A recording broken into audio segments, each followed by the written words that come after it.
জনৈক আইনজীবী আমাকে একটি নোটিশ পাঠিয়েছেন।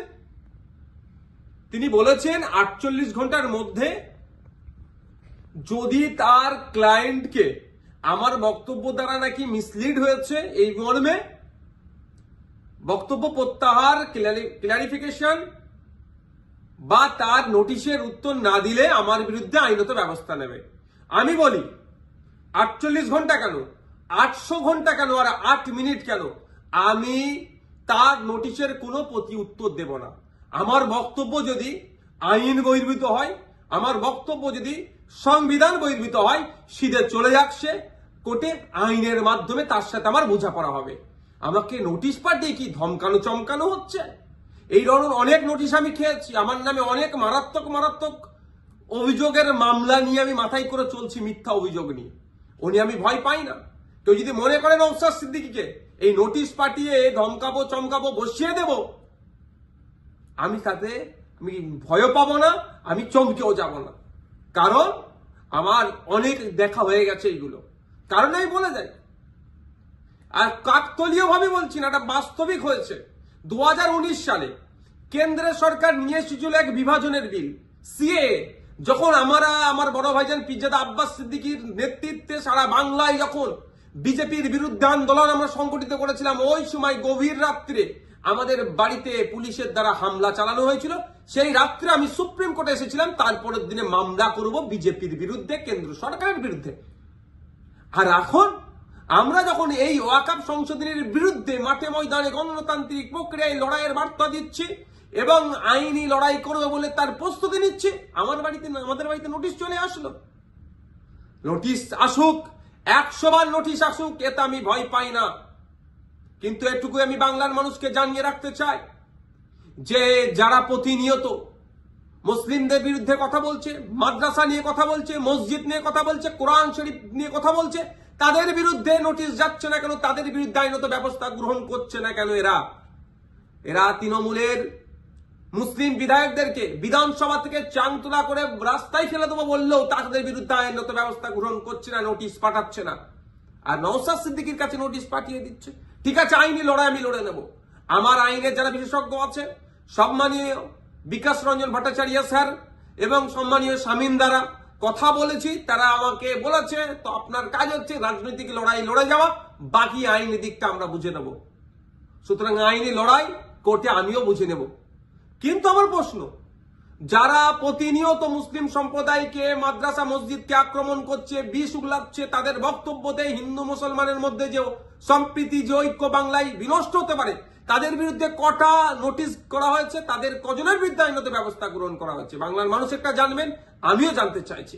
শুধু তাই নয়, আমাদের রাজ্য সরকারের যিনি প্রধান মমতা ব্যানার্জি মহাশয়াকে একটা বক্তব্য শুনেছিলাম, কি জঙ্গি যোগ না কি বলে দেখে দিয়েছিল, তখনও চুপ করেছিল। আর নওশাদ সিদ্দিকীর বিরুদ্ধে নোটিশ, ওই নোটিশ পাঠিয়ে আমাকে কেউ ভয় পাওয়াতে পারবে না। বিজেপির এই ওয়াকফ আন্দোলনের বিরুদ্ধে, সংশোধনী যে নিয়ে এসেছে ওয়াকফ, এর বিরুদ্ধে আন্দোলন জারি থাকবে। এই অসাংবিধানিক, অগণতান্ত্রিক এরা যুক্তরাষ্ট্রীয় পরিকাঠামোকে ভেঙে দেওয়ার যে সংশোধনী নিয়ে এসছে, এর বিরুদ্ধে লড়াই জারি থাকবে। যখন আমাকে খোঁচা দিয়েছে, আমি কয়েকটা প্রশ্ন বাংলার মানুষের কাছে তুলে ধরতে চাইছি এবং সর্বোপরি তৃণমূল কংগ্রেসের কাছেও তুলে ধরতে চাইছি, এর উত্তর দিতে হবে।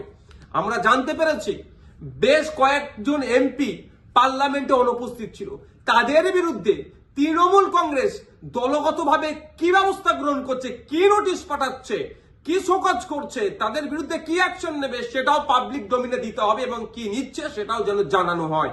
দ্বিতীয় হচ্ছে, যারা পার্লামেন্টে উপস্থিত ছিলেন, টোটাল আমরা যতটুকু জানা আছে, পার্লামেন্টে দুটো কক্ষ মিলিয়ে, লোকসভা রাজ্যসভা মিলিয়ে তৃণমূল কংগ্রেসের এমপির সংখ্যা প্রায় 42টি। এই 42 জনের মধ্যে কতজন ভোটাভুটিতে অংশগ্রহণ করেছে এবং যারা ভোটাভুটিতে অংশগ্রহণ করেছে কতজন ওয়াকফ সংশোধনী বিলের বিরুদ্ধে ভোট দিয়েছে না অন্য কোথাও ভোট দিয়েছে, সেটাও পাবলিক ডোমিনে পাবলিশ করা হোক, অর্থাৎ জনগণের সামনে তুলে ধরা হোক। তাহলে দুধকে দুধ, পানিকে পানি হবে।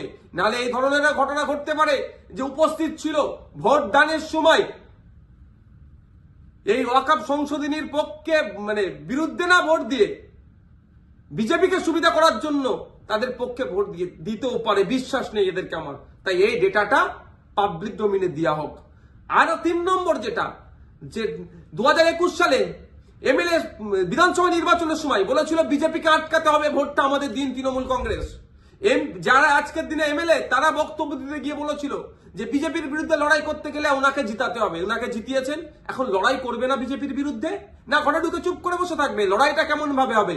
গণতান্ত্রিক প্রক্রিয়ায় মাঠে ময়দানে নেবে আন্দোলন সংগঠিত করতে হবে, আর একটা গণতান্ত্রিক প্রক্রিয়ায় আইনের সহযোগিতা নিতে হবে।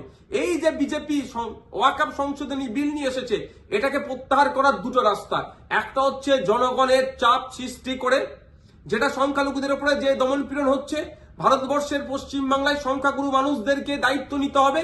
এই সংখ্যালঘুদের উপরে যে দমনপীড়ন নেমে আসছে সেটাকে প্রোটেক্ট কিভাবে করবে, অর্থাৎ মাঠে ময়দানে সংখ্যালঘু থেকে শুরু করে সংখ্যাগুরুরা মিলে আন্দোলন সংগঠিত করবে, জনপ্রতিনিধিদেরকে সামনে রেখে সাথে নিয়ে একটা দিক। আর একটা হচ্ছে সুপ্রিম কোর্টের দ্বারস্থ হয়ে আইনের মাধ্যমে এই যে নতুন আইন তৈরি করতে চলেছে, এই আইনটাকে রদ করা।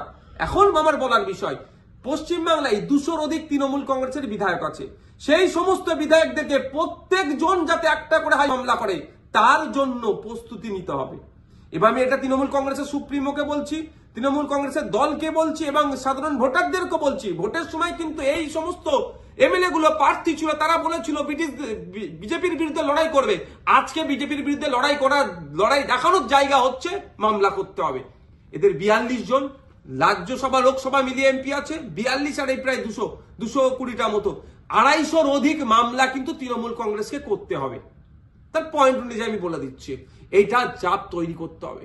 আমি নওশাদ সিদ্দিকী একা যদি আমি একাধিক মামলার দায়িত্ব নিতে পারি, হাজার হাজার মামলা হবে ওয়াকফ সংশোধনী বিলের বিরুদ্ধে, সেটা আমি ভালো করে জানি, বিজেপিও জানে, তৃণমূল কংগ্রেসও জানে, আমি পাবলিকও জানে। কিন্তু তৃণমূল কংগ্রেস কটা মামলা করছে, না মামলা না করে বিজেপিকে জায়গা করে দিচ্ছে, সেটাও পাবলিককে দেখতে হবে।